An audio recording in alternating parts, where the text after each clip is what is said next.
Okay, this is the worst video that I've ever done because it's the most misunderstood. This is Sasa, and she's a character I created, and she's a Pembantu, just an uneducated girl from the village, and she's talking about Chinese Indonesians. Sasa is a Muslim, but she is an uneducated Muslim.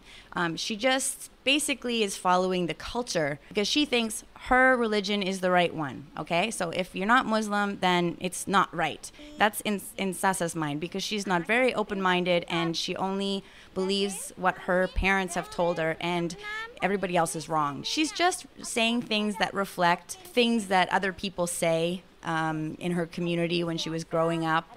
Oh, orang Cina, you know, like, and then a lot of comments saying like, hey, Chinese Indonesians don't like being called Cina. That's like, you know, calling a black person a nigger. I wanted to clarify that I'm just talking about what happens in Indonesian society because every person I talk to who is not Chinese Indonesian, especially in villages, they are going to call Chinese Indonesians Cina. They're not saying Tionghoa, they're saying Cina. Yeah, so you really have to analyze this.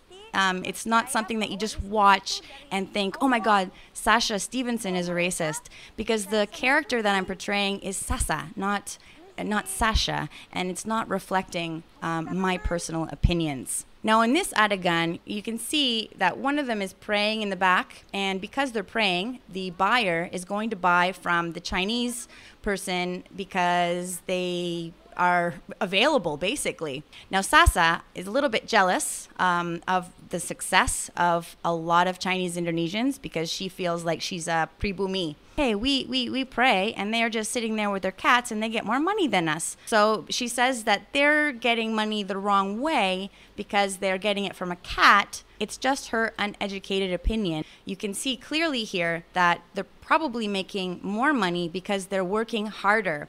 While you can see the vendor on the left, she's not even there to service her customers. I'm just saying with the picture through this sketch that Chinese are very hardworking, and it really has nothing to do with the cat, which is apparently Japanese.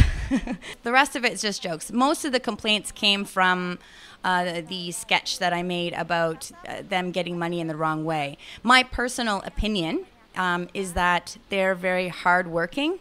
Not all of the Chinese Indonesians are rich, and they're not all successful, but you know, generally they have a culture of working very hard and being wise with their money and saving.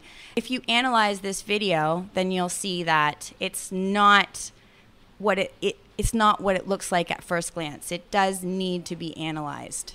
I'm sorry to my Chinese Indonesian fans, those of which did not appreciate it, and I'm sorry to you know, any Sasas out there, you know. I don't believe that they're racist when they call Chinese Indonesians Cina. You know, it's kind of like bule, you know.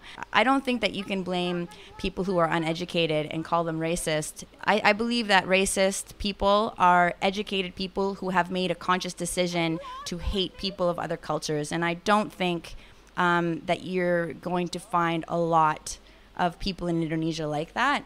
I mean, this is just how people talk in the village. This is the reality. You know, I don't really know much about the Chinese Indonesian community, so I can't really say much. Some of these other sketches were actually suggestions from people I got on Twitter. And they said, hey, my parents like to use, like, you know, different credit cards so that they can get extra points. And hey, so does my mother. This is not Chinese Indonesian only. So yeah, but the rest of it's just jokes. Since this video, I tried to be more clear with my message. So keep watching. I'm going to go back to regular programming next week. I'm on my way out of town. So I'm going to have a special out of town video coming up soon. So enjoy. Bye. So subscribe.